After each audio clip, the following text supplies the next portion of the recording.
Welcome to today's community call. Today we're joined by Kelp, or we're joined by Gone Multichain from Kelp, also from Stater DAO. If you're familiar with Stater, they're a liquid staking protocol, most recently releasing ETH, which has gone on to be very successful on Ethereum mainnet.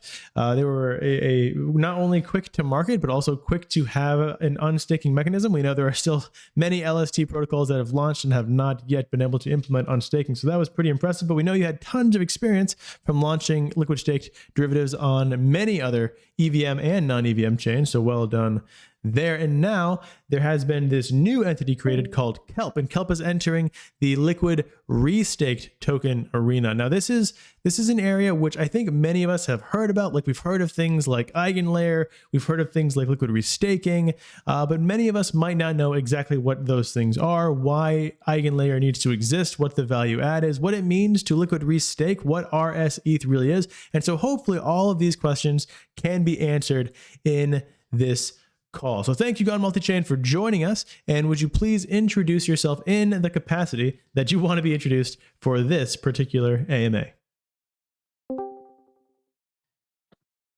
Oops. Yes, of course. Thank you so much, Steven. So I'm Antonio. I'm the head of ecosystem. I'm leading community and governance, and also some partnerships at Stated Labs. I'm having the same capacity at Kelp DAO. And so as you said, Kelp DAO is the LRT liquid restake token venture arm of Stated Labs. So we have decided to spin off this venture for reasons that we are going to go in detail during this call. But Kelp DAO went mainnet 12th of December, basically 72 hours ago. And it has around $16 million of TVL in these first 3 days. Now, okay, so let's get the first question out of the way. So the reason why we decided to have a separate entity for the liquid restake token, there are two main reasons, right? The reason is twofold. Number one is that we really believe that having a neutral platform, a neutral asset for restaking, it's going to be more value accretive, even to ETH and to Stader, than having the LRT as part of the Stader portfolio, right? Like, imagine how uncomfortable some people might be depositing something like Lido LST or Rocket Pool LST or Swell LST, just to mention a few, right, into a Stader Labs contract, right? So to avoid that kind of uneasiness that some people might feel, we just prefer to have a neutral platform. Also, we want to make sure that everybody understands that you are not a second-class citizen because you are depositing Lido LST instead of ETH, right? We don't, within the Kelp, within the LRT ecosystem, we don't want to be favoring any LST, right? So balance among the LSTs is important. Now, that's number one reason. Number two is also legal. It's much better to silo risks between liquid stakers and liquid restakers, between two entities, because let's say one day the SEC might deem restaking a security, but not liquid staking, right? They could say, okay, liquid staking is liquid, there are tokens, but LRTs are derivatives, right? That could happen. The more you have siloed the risks, the better at the end of the day, right? That's why we are convinced that having that approach is better than doing native restaking, for example, where you are onboarding all of your users, even the most conservative ones, into restaking, which is something that many of them might not even fully understand, right? So those are the main reasons why we decided to go ahead with a separate entity. Now, we will also make sure that Stader stakeholders, in particular SD holders, do benefit from the growth of Kelp, right? So there will be news on this coming over the next few weeks or months. All right. So that's a little introduction. Maybe also talk a little bit about our journey. Well, when EigenLayer. let's like give some people some background information that I think is useful for the topic of this conversation. So I think most people here are familiar with Stater, especially if they've been in the dojo for a long time. Like we've been talking about Stater, we've been utilizing Stater assets on other protocols, especially during the bear market. We did a lot of use of Stater for like our delta neutral strategies. So there's definitely like a built-in familiarity there and a community familiarity there. Can you just explain for the users here, what is EigenLayer? Cool. So EigenLayer, it's a platform that's going to allow, it's a piece of infrastructure that's going to allow for restaking. It's going to allow to borrow the economic security of Ethereum into other services, right? So if you're a service, you will not have to worry that much about the economic security and creating incentive and penalties system to govern your service in a decentralized fashion. You will have the option to borrow that economic security from Ethereum, right? And that is going to be done through a process called restaking. And you are going to have, on the one side, AVSs, which stands for Active Validator Services. In other words, the people that want to borrow that economic security from EigenLayer. And on the other side, you are going to have operators that are going to be running a node for those particular services. Right. So, for example, one of the most popular AVSs, sorry, Steven, is EigenDA, which is a data availability layer, and that blockchains like Celo, Mantle, and Near are going to be leveraging. So does this mean that effectively like the validation layer or the security layer or like the transaction inscription layer is going to be outsourcing its validation security to EigenLayer? That's correct, and there are different models. So there's going to be a few different models. For example, some services might opt for something called dual staking, right? So, for instance, if you think of Celo, which already have their own validators because it's its own proof of stake blockchain, right? They could be maintaining those validators, then using the restaked Ether to have a dual system in which one can veto each other, or in which you take the sum of both parts to accrue economic security to your chain, right? So there are different configurations, but yes. And so like the same as Near. Near is an L1 blockchain. They even have their own L2, right? Aurora. And so now you have EigenLayer coming in, this additional layer of economic security. I'm assuming it's going to be similar. There's pre-existing validators. Now they have this new security layer. The Near token still probably has some sort of use case. Are you familiar with any models that are going to be transitioning completely to liquid restaking, or are there any chains that are going to effectively like get rid of their current security model and just rely completely on liquid restaking? I don't know at this point, Steven. I think that what Near has announced is that they are going to be leveraging EigenDA to offer very fast finality on that data availability layer. But yes, indeed, I think that they are not going away with their existing Near validators. Okay, fantastic. And so, like, my understanding is the way it works, and please correct me if I'm wrong, because I am very fresh to the liquid restaking and like restaking narrative. Is that you have EigenLayer, so people will have their liquid staked tokens or LSTs.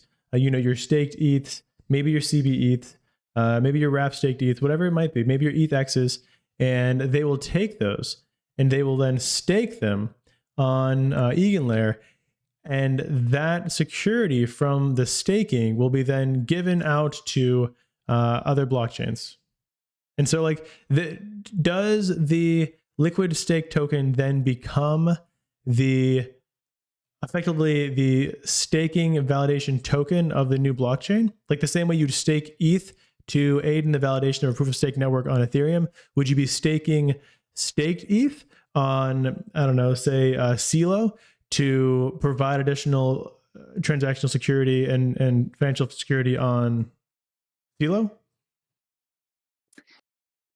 Yes, but since there are many LST flavors, right, that are going to be accepted within EigenLayer, what's going to matter is the underlying ether of each of them, right? But yes, that's correct. And maybe for those that are familiar with the Cosmos ecosystem, it's a little bit like I believe it's called interchain security, the idea of borrowing the economic security from the Atom token, which is the one that has a mighty market capitalization, instead of having to bootstrap your own proof of stake network and maybe give even like a lot of power to a cartel of validators, and maybe even sometimes be at the mercy of validators, right? Either that or having very high economic barriers for the validators that want to join that network, right? So, sir, we don't mention the cartel in this dojo. I'm kidding. Sorry, we don't. No, I'm kidding. Okay. I said we don't mention there's a big IBC cartel narrative. Yes. I'm not an expert in the Cosmos ecosystem, but yeah, I mean those are the rumors, right? But what Sridham, the founder of EigenLayer, puts it and very nicely is that if you want to provide a service, right, you should be focused on the product you are building, right? And having to worry about all that economic security is a lot of noise, is a lot of distraction, right? So if you can outsource that to a token, in this case Ethereum, which has a $40-50 billion staked value, then you can focus on what you know how to do best, which is your product, right? So I believe that this is why EigenLayer, in these few months after having launched, is having a blossoming ecosystem. Could you explain? I mean, and you might not be able to. I know like a lot of these questions are more sort of like philosophical and technical, but do you understand why there's a need for EigenLayer when we have like L2, right? So the L2s, as far as I understand, they borrow their security from Ethereum already. How is EigenLayer different from that?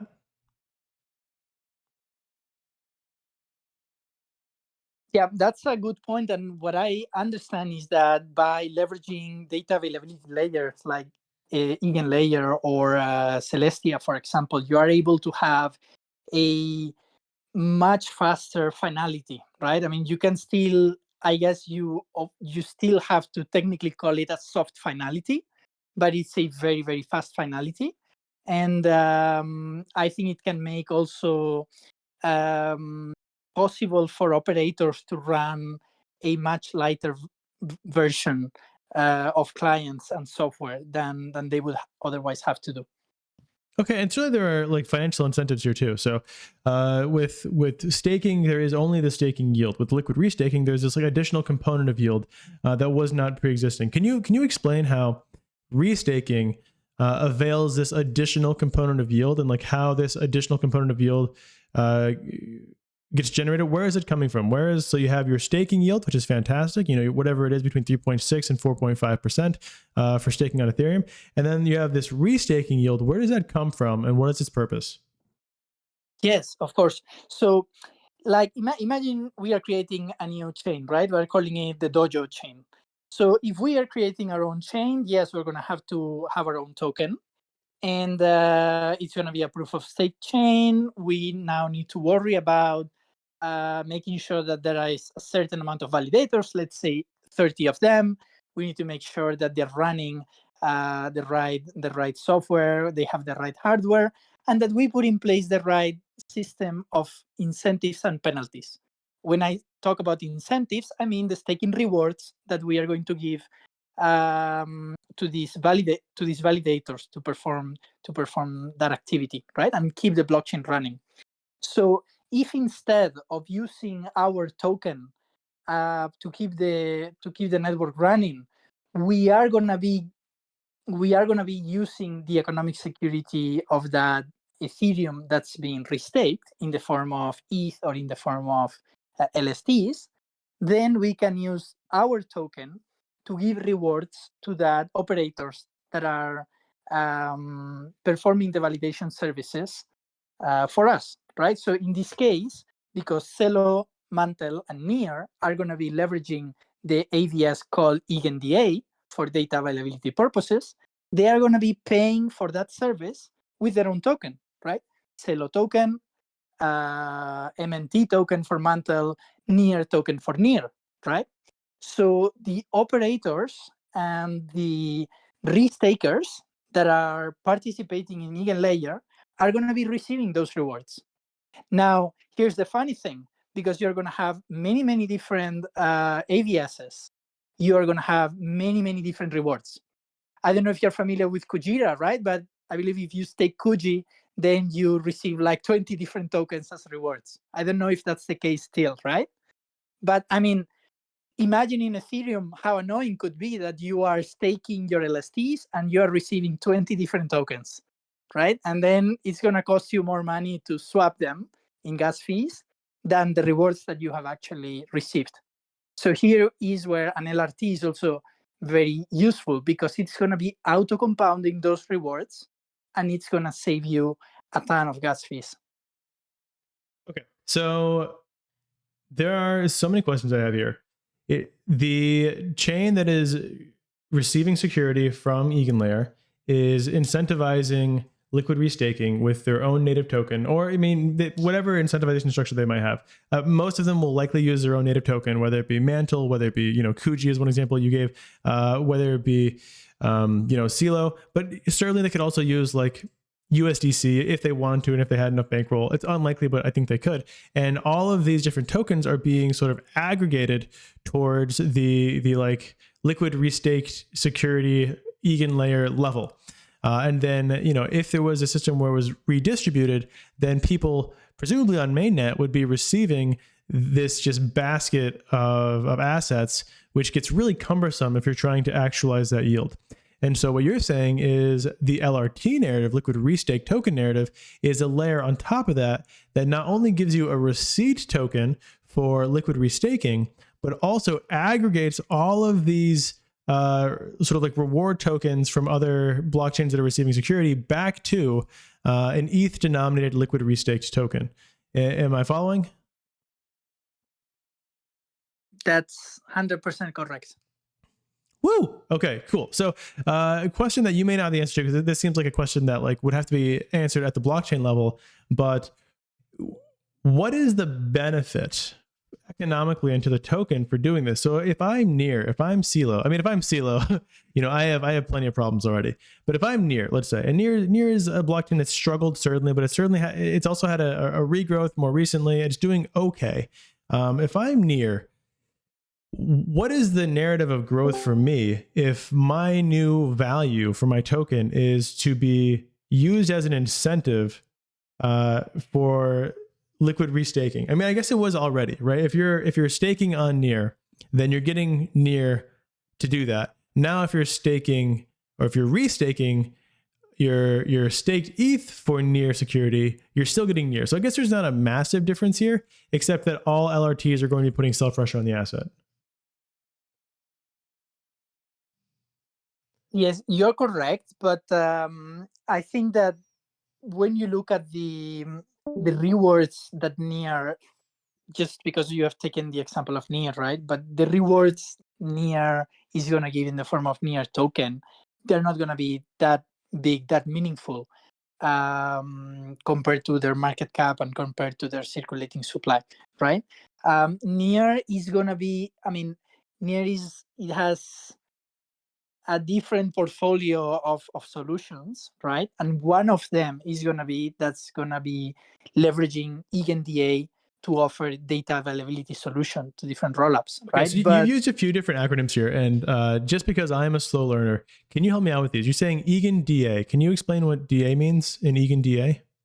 Yes, so EigenDA is just one of the many. Oh, is that Eigen data availability? Is that what that means? Yes, DA Okay. means data availability. Got but it. EigenDA is just one of the many AVSs that. And then can you explain what AVS is as well? What does AVS mean? I'm so sorry. Yeah, AVS stands for Active Validator Services. Got it. In other words, it means the services that are going to be leveraging EigenLayer. Now, people think that Celo or Mantle or Near are leveraging EigenLayer, but no, actually they're leveraging EigenDA, which is one of the AVSs of EigenLayer, and definitely it's probably as of today is the most popular one, right? But maybe let me, if you go here to the EigenLayer website, and I'm gonna give it to you, Steven, you are gonna see the whole EigenLayer ecosystem. We're talking about a vast ecosystem of projects building there, right? So data availability is just one of them, but let me send you the link so people can access. Yeah, you can send it either in the Telegram we have, or you can send it in the video chat in this Discord that we're in right now. Either one. I'm sending it to you because I connect on the mobile phone. Sorry about and that. I will copy this link and I'll post it here in the chat, and then I will also pull it up. But for example, I'm gonna be mentioning some AVSs of EigenLayer. Okay, the first one is EigenDA, cool. But then you have something like Espresso, decentralized sequencing, right? I mean, everybody knows the problems that today rollups have. Everybody knows how centralized actually Arbitrum is, and all the L2s that are having centralized sequencers, right?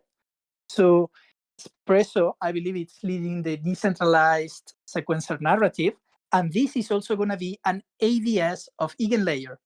So imagine you could have Arbitrum saying, I'm going to decentralize my sequencer using Espresso, and they would be paying with a ARB token, the Arbitrum token, to Espresso, and that would be going to the operators and the restakers. Does that make sense, Steven? Yes, yeah, absolutely. And so, like, for those of you who don't know, can you explain what a sequencer is? My understanding of the sequencer is effectively like the pseudo validator of L2s. That's correct. Yes.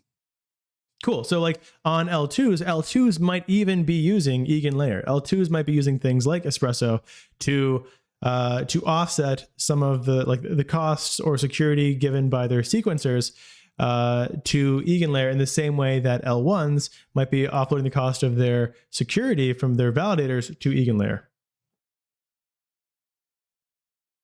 That's correct. Cool. All right. I love it.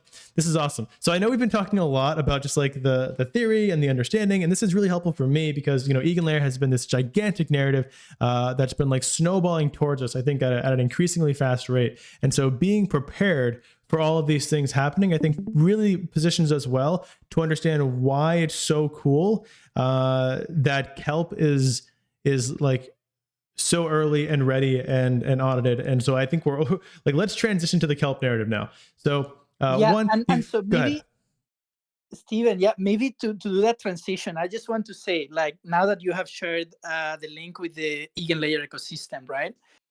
Celestia launched and it has $14 billion valuation so far, fully diluted, right? And I mean, at least as of today, when you compare the ecosystems of EigenLayer and Celestia, EigenLayer is way more developed, it's way more mature, and it has like heavyweights building there already, right?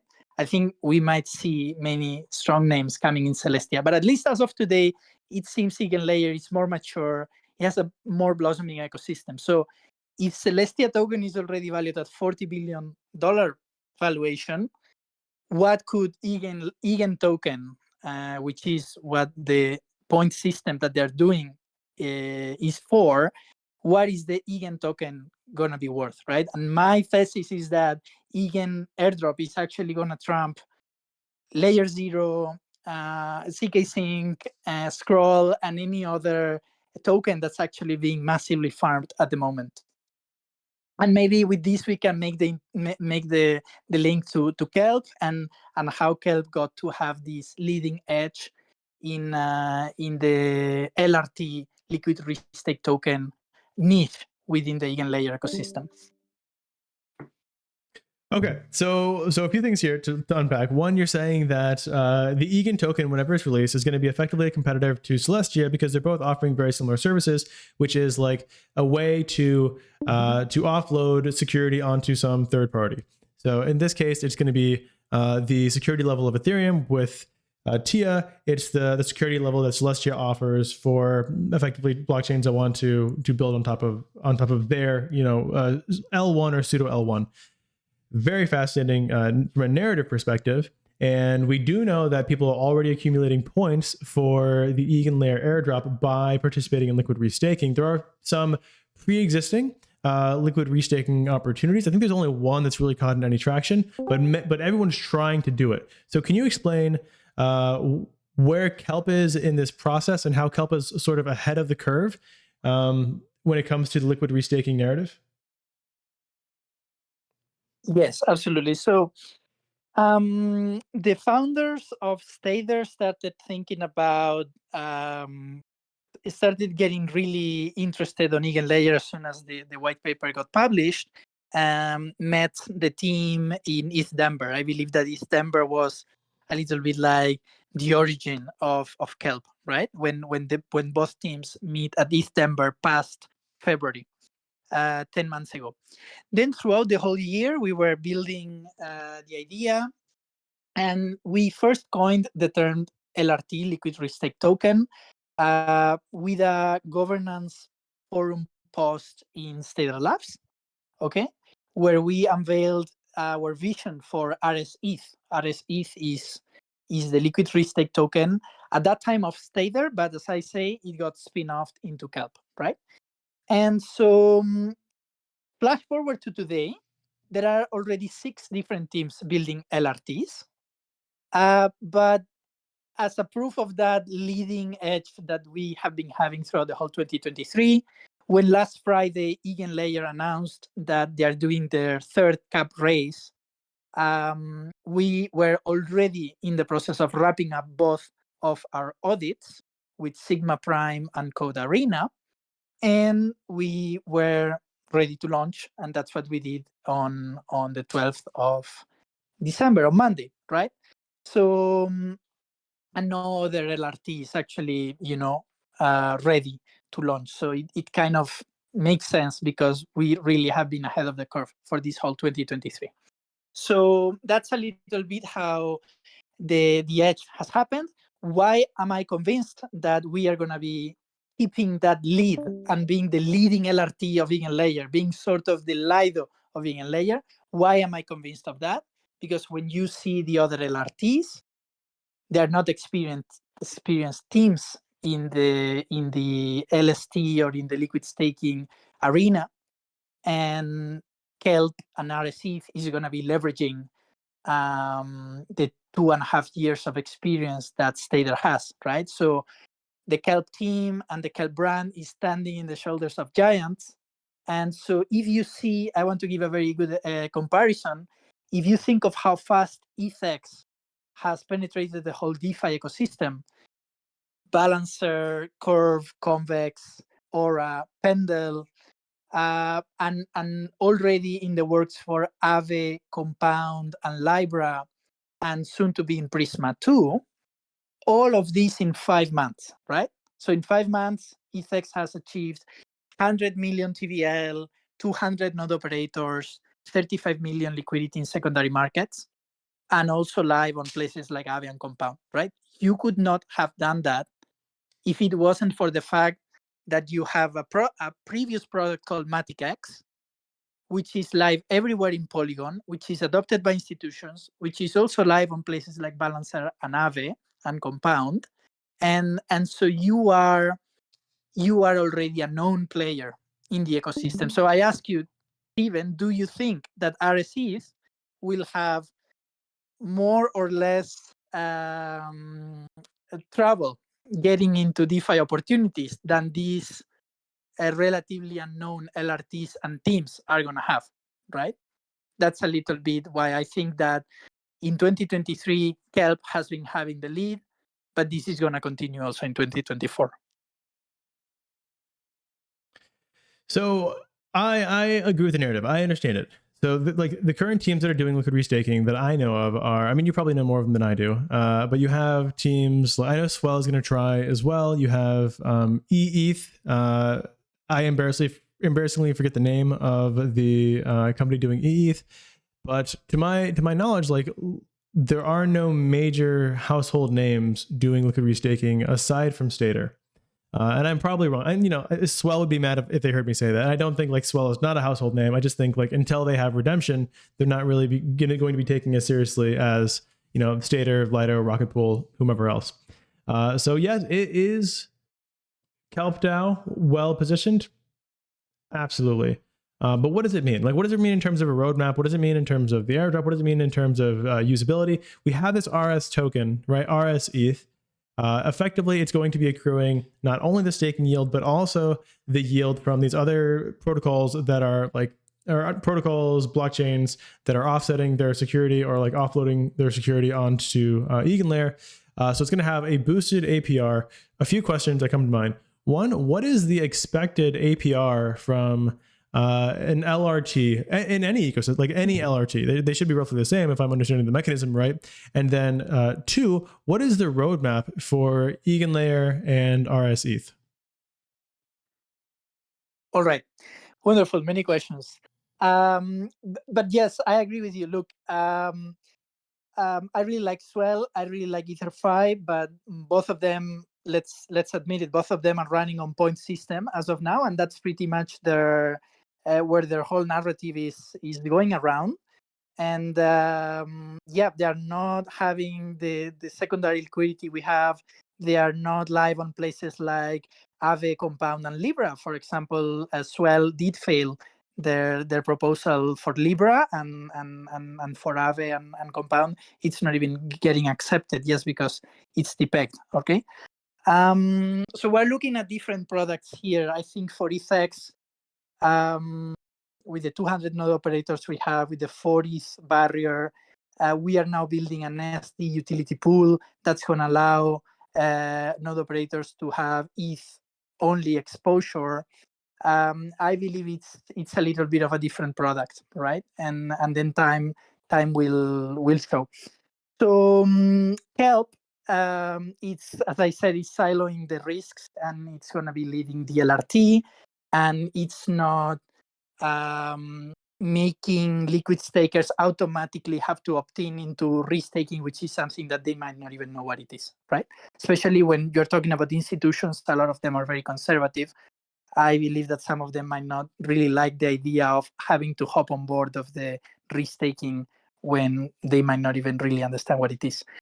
Now going into rsETH. So rsETH will be seeded liquidity on secondary markets in time. Okay, I want you to understand that when last Friday EigenLayer announced the audits, they were raising the caps, we were wrapping up the audits, and now we have opened the product, right? But withdrawals will be enabled second half of January for Kelp. rsETH liquidity will be seeded on Q1, and you will start to see rsETH being adopted in different DeFi protocols. You are going to see things like a dashboard in Kelp where you are going to see your Kelp miles. And starting the 18, all these LSTs that are being deposited in Kelp, they are going to be restaked in EigenLayer. So you are not only going to be accruing the Kelp miles, you are also going to be accruing EigenLayer points, right? What are the points for? I believe at this point, everybody understands that both Kelp and EigenLayer are going to be a decentralized service. So that's normally something you do with a token, right? What else do you say about roadmap? Yes, so we have already partnered with Witness Chain and Omni, which are two of the AVSs of EigenLayer, and you can expect many more partnerships with AVSs, and you will also start seeing partnership with operators. There are many entities that have already signed to be operators with EigenLayer, and they're already performing in EigenLayer testnet. And of course, you have the 200 and counting ETH node operators that also provide a very nice army of people that might be interested on becoming EigenLayer operators, right? Now, you were talking about what can the restaking APR be? it's really, really unknown at this time. Okay, I wish I could know, but we don't know if we're talking about an additional 5% or an additional 10%. We really don't know, and it will really depend on how much adoption does EigenLayer actually have. Look, I must confess that I was a little bit of EigenLayer skeptic at the beginning of the year. But then you started seeing projects like Espresso, you then started seeing projects like Near, Mantel, Celo, right? So I was a skeptic at some point, not at this time, right? I do believe that, yes, I mean, Sriram and team could have been these academics that have a brilliant idea, but very poorly executed and nobody cares about them. But I think at this point it's clear that that's not going to happen to EigenLayer, right? Steven, I think I touched all your questions. I don't know if I forgot any. Yeah, so basically you're saying we're all going to get a gigantic airdrop. The APR is going to be around 45% on ETH, and that they're going to onboard the largest partners in all of DeFi.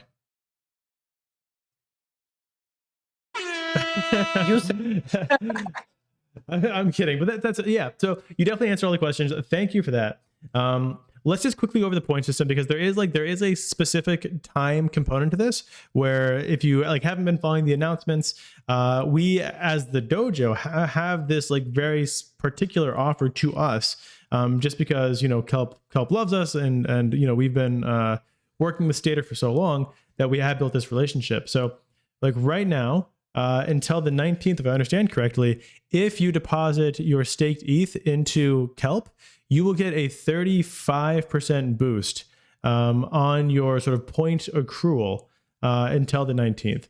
And so there's already a 25% boost for anyone who does this. But if you're doing this using the dojo link, then you get an additional 10%. And just to be clear, there's no benefit to me. There's no benefit to anyone at the dojo. We're not making any money off this. It's just because we have a relationship with Stater and Kelp, that we have been generously offered this by the Kelp team.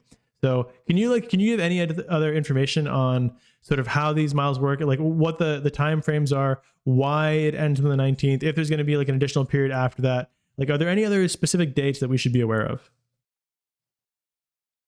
Yes, so I believe you said 19, but no, the EigenLayer caps is on the 18, right? So 18, 7 p.m. UTC.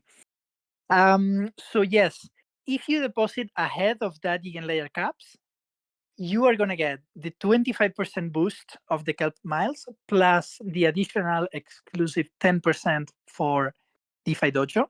And on top of that, you are going to be accruing the EigenLayer points, right? So if you stake post the 18, you are not going to get the 25% boost, and you might need to wait an additional 2 or 3 months until EigenLayer raises the caps again, and the Kelp smart contracts can restake the LST you deposit into EigenLayer, right? So why wait, right? Why wait?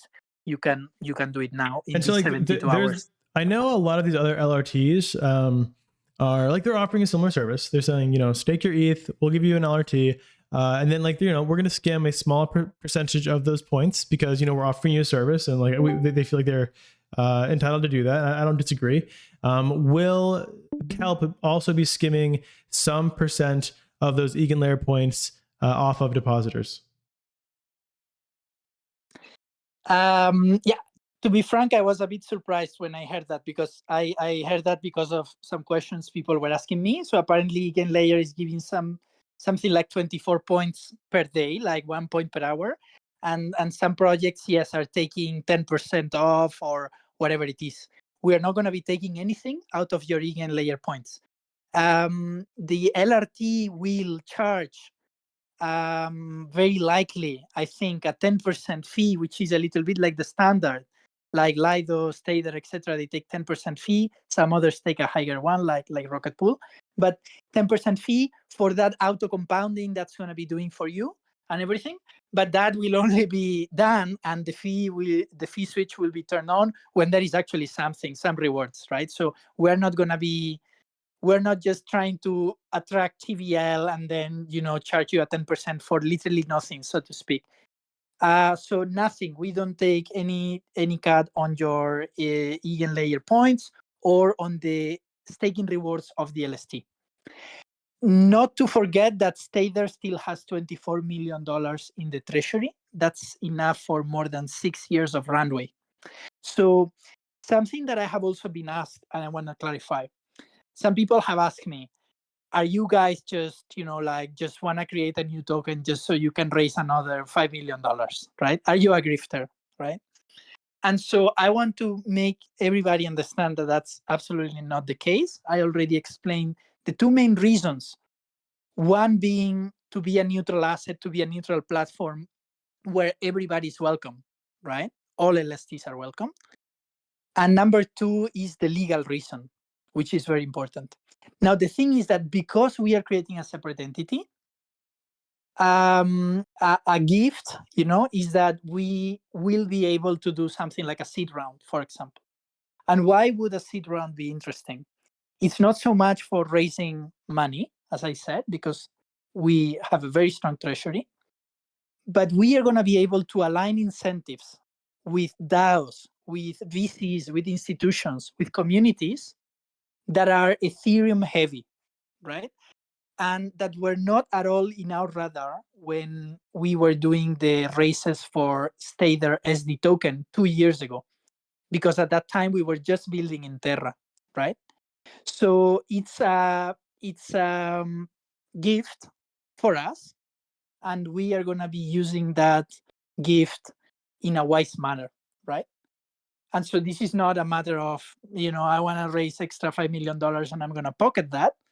I must remind everybody that Stader went from $1 billion to zero in the blink of an eye, and it would have been the perfect moment for us to rug or to do a slow rug, or to just find creative ways to raid the treasury, and that didn't happen at all. Okay, so just to reiterate this, because I wouldn't like anybody to not to deposit in Kelp or to not be part of this journey because of that weird thing of spinning off the Kelp brand. What do you say, Steven?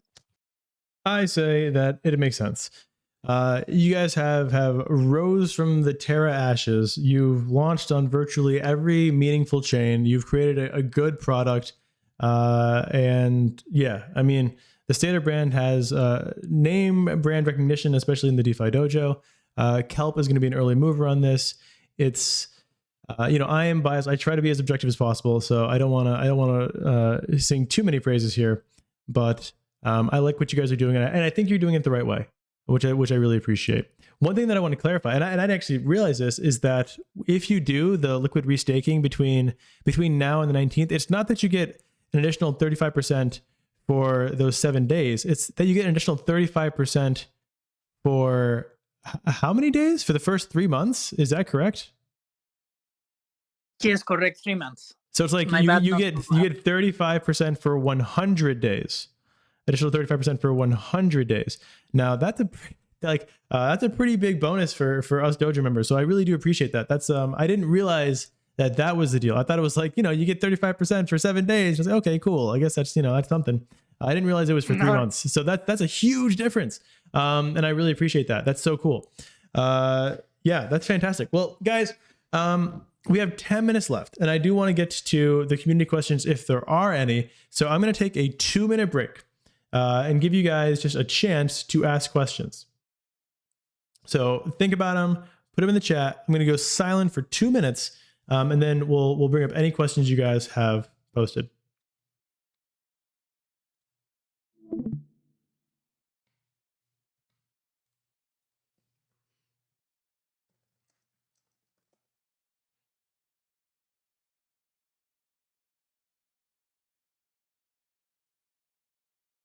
Don Sylvester wants to know if he can have an Aston Martin. Oh, no, that wasn't the question. The question was, would chains against outsourcing DA would some chains be against outsourcing DA as it undermines the moneyness of their coin? For example, if staking rewards now end up. Oh gosh. I'm trying to rephrase this question. Don, if you want to unmute yourself to ask it, I will let you do that. Sure. So the question I had was basically aiming at, okay, you have some of these existing chains, perhaps even with an ecosystem, for example, near. Would there be an argument to be made against using or outsourcing data availability to something like EigenLayer, because now it sort of undermines the monetary premium memetics of your native coin? Was that understandable? Yeah, I think this goes back to the question that I was asking earlier, which is like, if you're now using your coin to incentivize this data layer or this data availability layer, then effectively you're giving up your token, your ecosystem's token, in a way that's like only going to put sell pressure on it. So does it hurt the memetics? Does it hurt the narrative? Great question, and I will pass it to Antonio to see if he has an answer. So Yeah. the question, do you understand the question, Antonio? Yeah, absolutely. So look again. Data availability, EigenDA is just one of the many AVSs in EigenLayer. Okay, but in the end, data availability or any of the other features that people are going to be able to leverage through EigenLayer. It's just different pieces of their stack, right? So to each their own on how they want to build their stack. And that's why, we will need to understand, how much is Near going to be paying in Near tokens to be leveraging this EigenDA service, right? That's really the $1 million question, and I don't know, and it's not made public yet, right? But still, think about it. Like, for instance, Arbitrum. Yes. So everybody says Arbitrum, very centralized sequencer, right? And it goes down. On top of that, it goes down, right? So it's your Achilles heel. So, and you're giving steep here, left and right, and people are raiding your treasury, right? And so how much should they pay to decentralize that whole sequencer into something like Espresso, right? How much money can you put on that? So, and I guess you might see that, right? Somebody would go to the Arbitrum governance forum and put a proposal that, hey, we want to decentralize the sequencer using EigenLayer. We might see that, right? But I guess that it will have to be market forces, supply and demand that find the right price for the services that EigenLayer is going to be offering. So I guess like there's a bunch of ways to think about this. One of them is these are very sophisticated actors, right? The Near blockchain, the Interchain Foundation, you also have like, the Arbitrum DAO or Arbitrum governance mechanism. The Arbitrum has their own specific name. I forget what it is. But these actors will be looking at a cost benefit analysis and seeing like, is it more affordable or better for our token and the cost of our data availability to do this or to do it ourselves or to do what we're currently doing.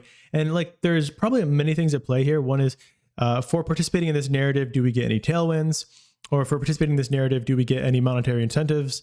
It's probably a complex financial incentivization structure. One question that I have for you, Gone Multichain, is that like the data availability is a bit of a meme. Like we hear it a lot, and it's one of the metrics used for like the success or strength or robustness of any number of pieces of infrastructure. Can you explain what data availability is and why it's so important?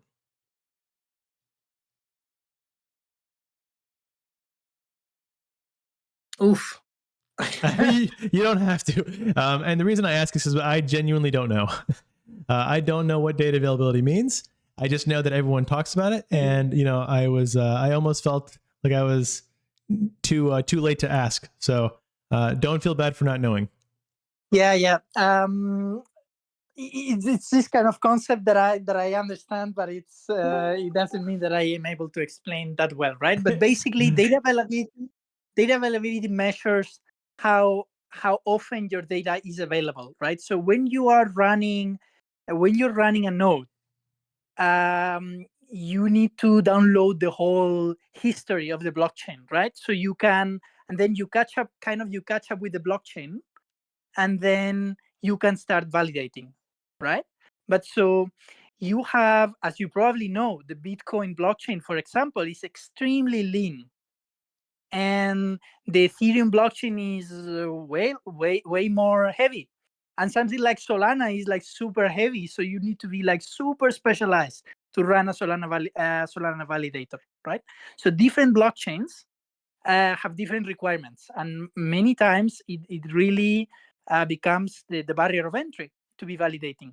So basically, through data availability, you can create shortcuts, or you can create smart constructs, so you don't need to keep, it doesn't need to take huge memory and take a heavy toll on the nodes to be performing validation, right? So let's say that you can make way easier the validation services, and therefore you democratize them, and it should improve the decentralization of your blockchain, right? So this is why, for instance, Ethereum, I mean, it's not only why, but this is why Solana is actually not that centralized, right? Because, I mean, the barrier of entry is actually already quite big, and even Solana Foundation need to be subsidizing heavily those node operators. So, Is that an acceptable explanation? Yeah, that is way better than I could, way better than I could have done, and actually a really robust answer. So I wouldn't discount your knowledge of data availability. That was really good.